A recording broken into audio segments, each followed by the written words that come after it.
இந்த தைப்பூச விரதத்தினுடைய சிறப்பு என்ன? இந்த விரதம் இருக்கிறதுனால என்ன மாதிரியான விஷயங்கள் ஒவ்வொருத்தருடைய வாழ்க்கையிலும் நடக்கும் சார்? சஷ்டி விரதம் குழந்தைக்கு மட்டும் கிடையாது, சகலமும் கிடைக்கும்.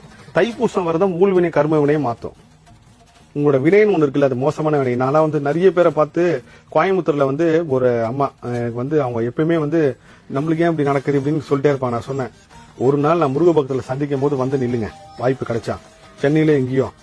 அப்போ வாழ்க்கையில உங்களுக்கு இருக்கிற பிரச்சனைனா எவ்வளவு தேவலான்ற அளவுக்கு அவங்களுக்கு பிரச்சனை இருக்கு. காரணம் அவங்களுக்கு வினை, அவங்க தப்பு கிடையாது. இப்போ ராஜேஷ் ஐயா என்கிட்ட ஒரு விஷயம் சொன்னார். அது நான் கர்மா ரிசர்ச்ல கண்டுபிடிச்சேன்னா, நம்ம ஒவ்வொரு பர்த்தும் நம்ம விரும்பிதான் பிறக்கிறோமா. நீங்க அவரு ஒரு நீதிமான் ஒருத்தர் சொல்றாரு, அவரு ஒரு விஷயத்த சொல்றாரு. அப்போ நான் கர்மா ரிசர்ச்ல உணர்ந்ததுதான், நீங்க பண்ண புண்ணியத்துக்கு பாதங்க கணக்கு கேட்கப்பட்டு நீ இதெல்லாம் இப்படி பண்ணிருக்கே அப்படின்னப்போ ஆன்மாவே விரும்பிதான் போறதா. நான் ஏழையா பிறக்கிறேன், நான் தெரு ஓரத்துல பிறக்கிறேன், நான் வசதியான வீட்டுல பிறக்கிறேன், இதை நான் அனுபவிக்கிறதுக்கு பிறக்கிறேன், இதை நான் இந்த பிறவிலேயே அனுபவிச்சு இது பிறகு அந்த எண்ணத்தோட இந்த ஆன்மா பிறக்கிறேன். அப்போ இந்த வினை தான் மோசமான, உங்களோட ஊழ்வினை கர்ம வினை தான் நம்ம மாற்றக்கூடிய ஒரே விஷயமே.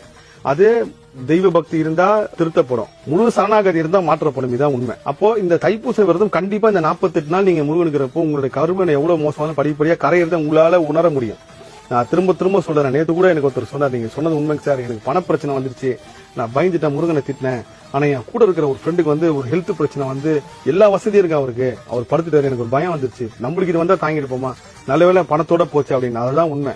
இந்த கடன் சம்பந்தமா பண பிரச்சனை எல்லாருமே இறைவனுக்கு நன்றி சொல்லுங்க. பணத்தோட போச்சுன்னு சொல்லிட்டு பணம் சம்பாரிச்சுனா, ஆனால் சம்பாதிக்க முடியாத ஹெல்த்தும் நல்ல மனமும். மனப்பிரச்சனை மோசமான பிரச்சனை, நீங்க அது எங்கேயுமே மாத்திர முடியாது. சஷ்டி விரதம் குழந்தைக்கு மட்டும் கிடையாது, சகலமும். ஆனா தைப்பூச விரதம் உங்களோட ஊர்வினை கர்மவினை நிச்சயமா மாத்தும். அதை உணர்வீங்க.